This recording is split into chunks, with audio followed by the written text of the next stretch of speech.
ते सदा न बाग बुलबुल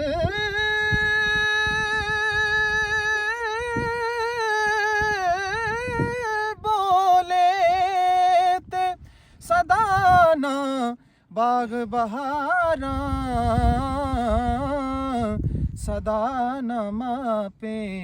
हुस्न जवानी ते सदा न सोबत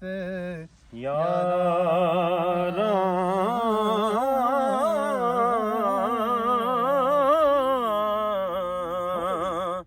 बाग होवे विच यार न होवे बाग होवे विच यार न होवे ओ लगदा ए दिल किसदा लगदा ए दिल किसदा बागां वी उजाड़ा देसन बागां वी उजाड़ा देसन जे यार न होवे दिसदा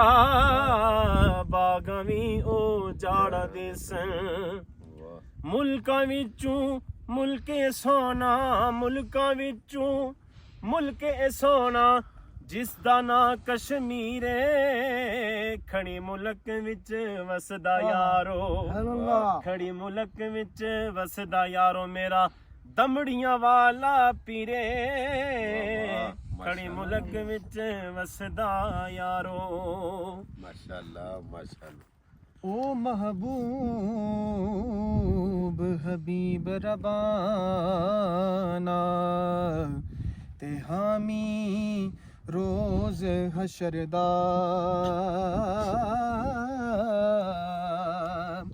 ओ महबूब हबीब रबाना ओ महबूब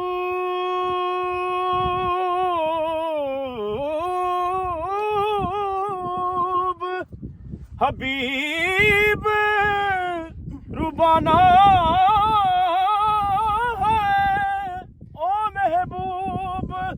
हबीब रबा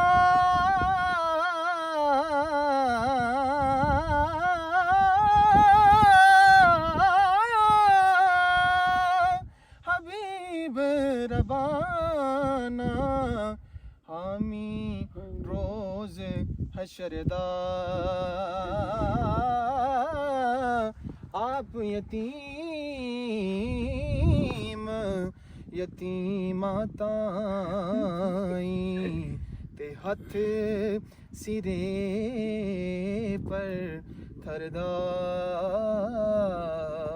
वैस भाई मैं तो सनी की नजर शेयर करना बड़ा प्यारा शेर है ये मोहम्मद बख्श रहमतुल्लाह साहब ना शेर है जी सारे मियां साहब ने शेर अच्छे हैं लेकिन मैनू प्यार इस शेर नाल है वाह वाह अने मियां मियां मुहम्मद रुका लिखे सुन सखी सुल्तान ना ओ पलिया दी पलिया ही रैसी ते गुजर जासी जमाना